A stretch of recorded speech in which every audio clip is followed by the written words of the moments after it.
Love என்கிற அந்த சொல் இன்றைக்கு கொச்சையாக பார்க்கப்படுகிறது. அதுதான் மானுடத்தை கட்டி போடுகிறது. அதுதான் மானுட உறவை மேம்படுத்துகிறது. அதுதான் மானுடத்தை வழிநடத்துகிறது.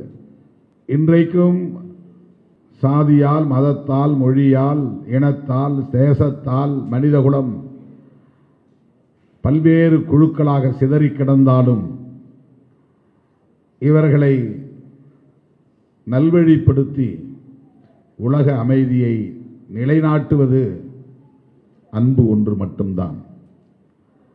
அந்த அன்பை போதித்த பெருமான் தான் இயேசு பெருமான். அது சகோதரத்துவத்தை செழுமைப்படுத்துகிறது. கிறிஸ்தவம் என்றால் சகோதரத்துவம் என்றுதான் பொருள். கிறிஸ்தவம் என்றால் சமத்துவம் என்று பொருள். கிறிஸ்தவம் என்றால் சமூக நீதி என்று பொருள்.